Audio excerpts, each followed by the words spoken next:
기도 익힘이 서리기까지 너는 내게 부르짖으라 내가 내게 응답하겠고 내가 알지 못하는 크고 은밀한 일을 내게 보이리라. 아멘. 오늘 기입세 마태복음 56번째 말씀을 함께 나누겠습니다. 우리가 어제는 예수님으로부터 보냄을 받았다라고 하는 뜻의 사도의 뜻, 의미를 우리가 함께 나누었는데요. 오늘은 예수님의 12제자의 이름, 그 이름들, 또 12제자가 어떤 사람들이었는지 간략하게 우리가 말씀을 통해서 함께 나누고 싶습니다. 12제자의 이름들은 오늘 마태복음하고 또 마가복음, 누가복음, 그리고 사도행전 이렇게 기록이 되어져 있습니다. 그 성경에 따라서 각 조금씩 다른 부분이 있어요. 그러니까 이름들이 다른 이름으로 불리는 그 이름으로 다르게 조금씩 기록해 놓은 부분들이 있습니다. 여러분 12제자 제자 이름을 다 기억하시나요? 우리가 한번 읽었는데 한 번씩은 아마 다 예전에 외우셨을 것 같은데요. 저도 예전에 중학교 때 세례 받을 때 외웠던 기억이 있고 저 세례 받을 때는 시험을 봤었거든요.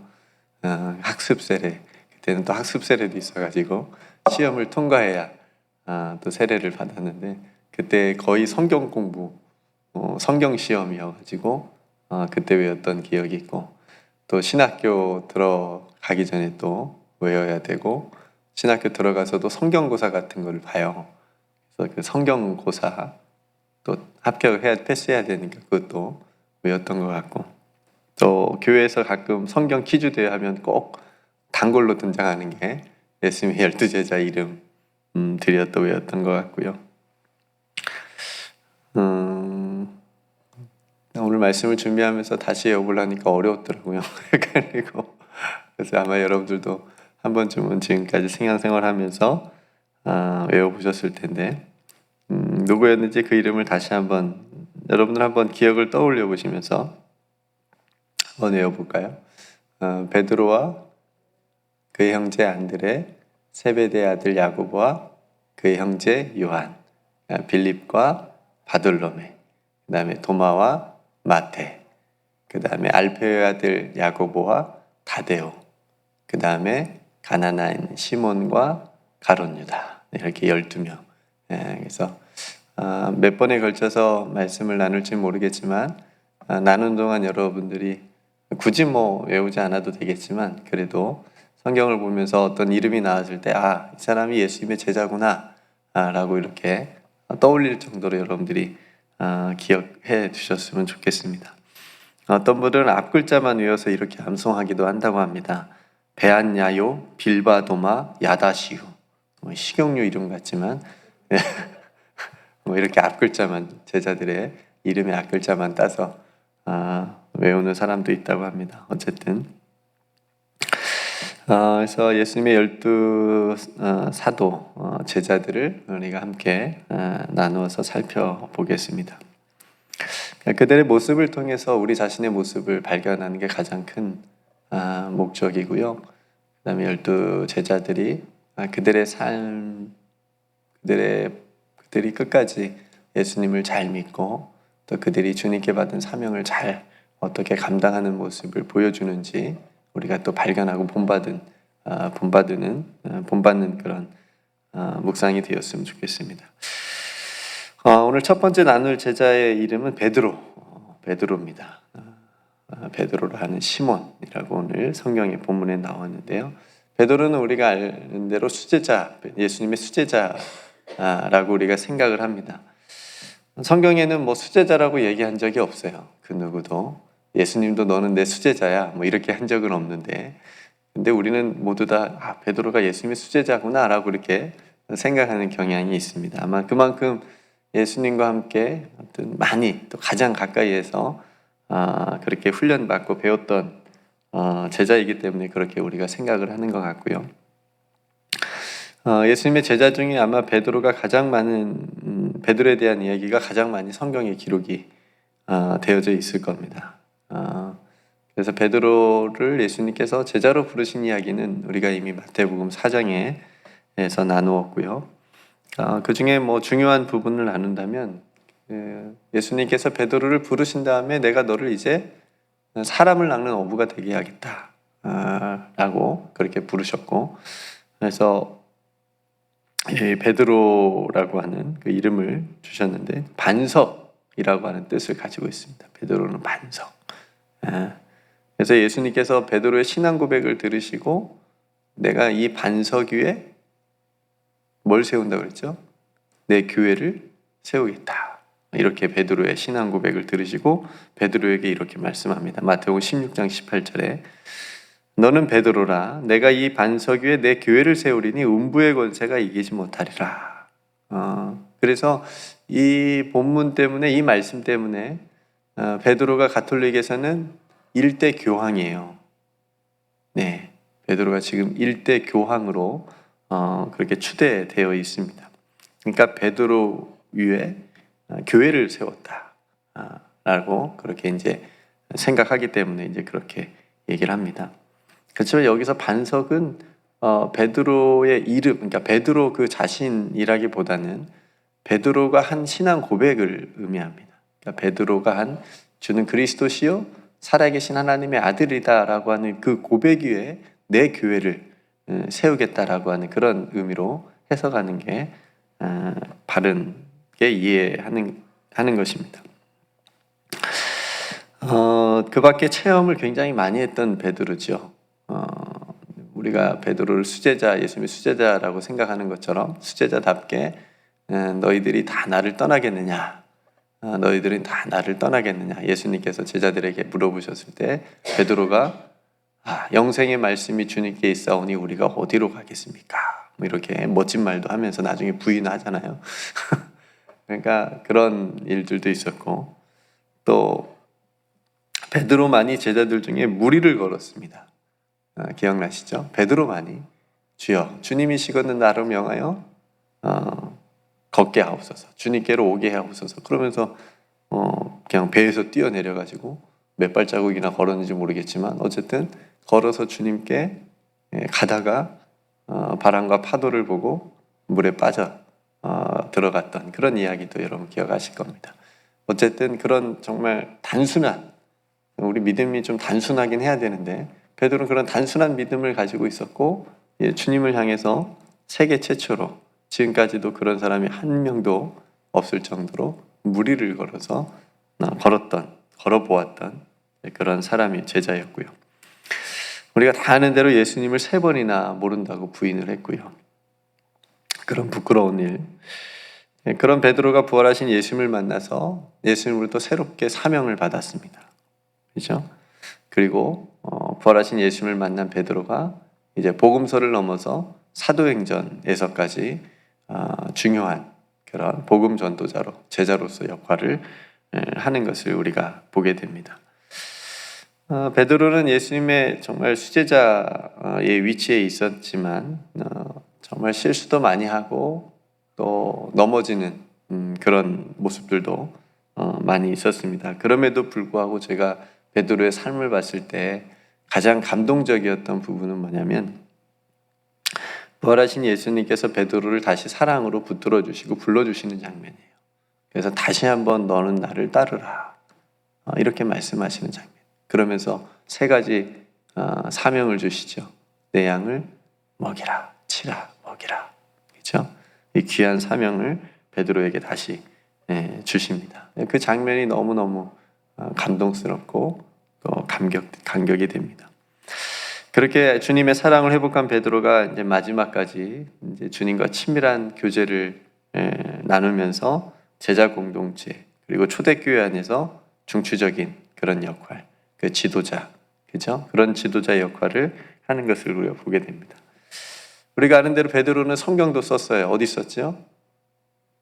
베드로 전후서. 너무 쉽다. 베드로 이름이 딱 나와 있으니까 베드로 전후서를 기록을 했습니다. 사람들이 어부였으니까 무식하다라고 하는 편견을 가지고 못 배웠을 거다라는 편견을 가지고 그 당시 사람들도 바라봤고 우리들도 어쩌면 그런 생각을 가지고 있겠지만 베드로 전후서를 여러분들이 읽어보시면 너무 놀랐습니다. 그죠?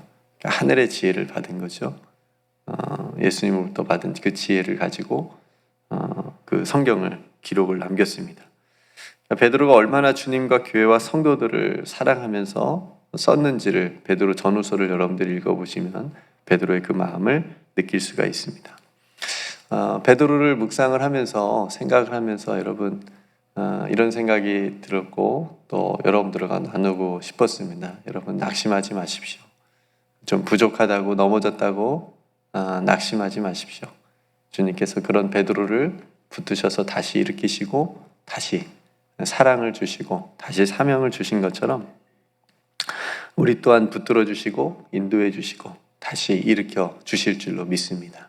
그러니까 주님을 바라보시고 또 주님 앞에서 또 살아갈 수 있는 그 사명을 끝까지 감당할 수 있는 저와 여러분들이 되기를 주님의 이름으로 축복합니다. 그리고 제자 안드레입니다. 네. 안드레는 베드로의 형제였어요. 그죠? 그러니까 베드로라 하는 시몬과 그의 형제 안드레. 이렇게 오늘 본문에 소개하고 있는데 요한복음 1장에 보면 안드레 이야기가 조금 나와 있습니다. 안드레는 예수님의 제자가 되기 전에는 세례 요한의 제자였어요. 세례 요한을 따라다니는 그런 제자였다라고 하는 것을 알 수가 있고요. 그래서 예수님을 이제 만나고 나서 세례 요한을 따르다가 예수님을 따르게 되는 예수님의 제자가 되었고, 그러니까 처음에 그 베드로를 부르시는 장면에도 안드레도 같이 부름을 받은 이제 그런 장면도 있었으니까 우리가 그런 부분을 여러분들이 같이 매치하면서 성경을 보시면 좋을 것 같습니다. 그 밖에 복음서에는 안드레에 대한 특별한 이야기가 나오지 않습니다. 좀 의아한 부분이에요. 제가 볼 때도. 왜냐하면 그 베드로하고 요한하고 야고보는 거의 그 뭐라 그러죠? 예수님과 굉장히 친근한 그룹이에요. 베드로와 야고보와 요한. 여러분 많이 들어보셨어요. 근데 안드레가 빠져 있어. 그죠? 안드레가 들어가야 되지 않을까 싶은데 어쨌든 예수님의 핵심 제자라고 할 수 있는 이 세 명이 있는데 거기에 안드레가 들어가지 못했는데 그럼에도 불구하고 묵묵히 예수님의 제자로서의 자리를 지키는 그런 모습을 우리에게 보여줍니다. 그래서 많은 내용이 안드레에 대한 부분은 없어서 여러분들 이 정도 알고 계시면 좋을 것 같고요. 그 다음 세베대의 아들 야고보입니다. 야고보를 세베대의 아들이라고 오늘 본문에 소개한 이유는 또 다른 야고보가 있기 때문에 그래요. 그죠? 이름이 똑같은 야고보가 있죠. 알페오의 아들 야고보. 그러니까 이제 구분하기 위해서 이렇게 아빠의 이름을 넣어준 거라고 생각이 되어지고요. 그래서 세베대의 아들 야고보는 큰 야고보라고 부릅니다. 그런 별명이 있어요. 그래서 세베대의 아들 야고보는 어떤 야고보요? 큰 야고보. 알페오의 아들 야고보는 작은 야고보라고 부릅니다. 그런 별명이 있고 실제로 성경에도 그렇게 한번 기록된 적이 있습니다. 작은 야고보라고 예수님이 부활하실 때 이 작은 야고보, 알페오의 아들 야고보가 여인들과 함께 예수님이 부활하시는 십자가에 죽으시는 그곳에 함께 있었다라고 하는 부분이 성경에 기록이 되어져 있습니다. 나중에 또 살펴보겠습니다. 그리고 우리는 또 한 명의 야고보를 알고 있어요. 누굴까요? 야고보서를 쓴 야고보. 네, 이게 다른 야고보입니다. 큰 야고보도 아니고 작은 야고보도 아니고 야고보서를 기록한 야고보는 예수님의 형제 야고보입니다. 네, 그러니까 예수님의 형제, 동생 되겠죠. 형제 야고보가 야고보서를 기록을 했습니다. 특별히 오늘 세베대의 아들 야고보, 이 야고보는 초대교회 때 베드로하고 더불어서 지도자 역할을 했었습니다. 그래서 초대교회 박해 때 그 헤롯에 의해서 순교당한 첫 번째 사도가 야고보입니다. 그래서 그 장면이 사도행전 12장에 기록이 되어져 있습니다. 그때 헤롯 왕이 손을 들어 교회 중에서 몇 사람을 헤아려 하여 요한의 형제 야고보를 칼로 죽이니 유대인들이 이 일을 기뻐하는 것을 보고 베드로도 잡으려 할 때 그때는 무교절 기간이라. 그러니까 첫 번째 예수님의 제자 그룹에서 첫 번째 순교자가 야고보다라고 하는 것을 여러분들이 또 기억하시면 좋겠습니다. 그래서 예수님의 제자 중에 성경에 죽음이 기록된 사람이 두 사람이 있는데 한 사람이 오늘 야고보, 한 사람이 가룟 유다. 그렇죠? 가룟 유다도 자살한 것을 성경에 기록해 놓고 있잖아요. 여러분들이 이 정도 야고보에 대해서 기억을 하시면 좋겠습니다. 그래서 야고보는 순교자의 삶을 살았다. 복음을 위해서 순교하는 그런 첫 번째 제자가 되었다. 제자가 된 사람이다. 여러분들이 기억하시면 좋을 것 같고요. 마지막 오늘 마지막 살펴볼 제자는 요한입니다. 요한, 사도 요한. 세베대 아들 야고보하고는 서로 형제였고요. 우리 입에는 사도라고 하는 말, 사도 요한이라는 말이 조금 더 익숙한 것 같습니다. 그 사도 요한이라고 부르는 이유는 요한이 또 있잖아요. 유명한 세례 요한. 네, 그러니까 조금 구분을 또 지을 수도 있고, 그래서 사도 요한이란 말을 우리가 쓰면 좋을 것 같고요. 사도 요한은 우리가 아는 대로 성경을 많이 썼어요. 어떤 성경을 썼죠? 요한복음. 그렇죠. 요한 1, 2, 3, 4 역시. 그다음에 요한계시록. 네, 많이 썼죠. 그래서 귀한 성경들을 기록을 했습니다. 특별히 자신이 쓴 요한복음에서 자신을 뭐라고 소개를 하냐면 자신을 예수님께 가장 사랑받는 제자다. 자신이 예수님께 가장 사랑받는 제자. 사랑을 정말 예수님한테 많이 받았을 거라고 생각이 되어져요. 그러니까 이렇게 자신 있게 성경에 썼겠죠. 그렇게 소개하는데 베드로가 그런 요한의 모습을 보고 질투합니다. 질투하는 모습이 또 요한복음에 나와요. 그런 모습도 볼 수 있고요. 또 사도 요한은 12제자 중에 가장 오래 살았어요. 그래서 반모섬에 가서 반모섬의 유배까지 당하게 되고 거기서 이제 또 성령을 통해서 요한계시록까지 기록을 하고 남겨줘서 오늘 우리가 이렇게 또 귀한 성경들을 읽을 수 있도록 그렇게 남겨준 제자입니다. 제가 앞서서 한번 말씀드린 대로 특별히 요한은 베드로와 야고보와 더불어서 예수님의 제자 그룹에서 약간 핵심 그룹이었습니다. 예수님께서 특별히 편애했다고 생각하지는 않고요. 이 세 사람에게 어떤 특별한 훈련을 시키고자 하는 뭔가를 더 보여주고 싶은 그런 마음이 있으셨다라고 생각이 되어집니다. 그래서 이 베드로와 야고보와 오늘 요한을 특별히 자주 특별한 곳에 데리고 다니셨고 보여주셨어요. 지난 주일에 나누었던 본문 속에 해당장 야이로 이야기를 제가 말씀드렸잖아요. 그 야이로의 12살 난 딸을 깨우러 가는, 죽었는데 주님께서는 잔다 하시고 깨우러 간 그 집에도 이 세 사람만 데리고 갑니다. 이 세 사람만. 그래서 마가복음 5장 37절에 이렇게 말씀하는데 베드로와 야고보와 야고보의 형제 요한 외에 아무도 따라옴을 허락하지 아니하셨다. 그러니까 예수님이 이 세 사람만 데리고 그 집에 간 거예요. 그러니까 야이로의 딸을 살리신 장면은 이 세 사람밖에 보지 못한 거예요. 네, 그죠? 아무도 못 따라오겠으니까 이 세 사람만 데리고 그 집에 들어간 거니까. 또 한 번은 예수님께서 높은 산에 올라가셔서 변화하셨잖아요. 영광스러운 모습으로 변화하신 장면이 있잖아요. 그때도 베드로와 야고보와 요한을 따로 데리고 간 겁니다. 네. 그러니까 예수님께서 영광스러운 모습으로 변화된 장면을 본 사람은 누구예요? 이 세 사람밖에 없는 거예요. 그렇죠?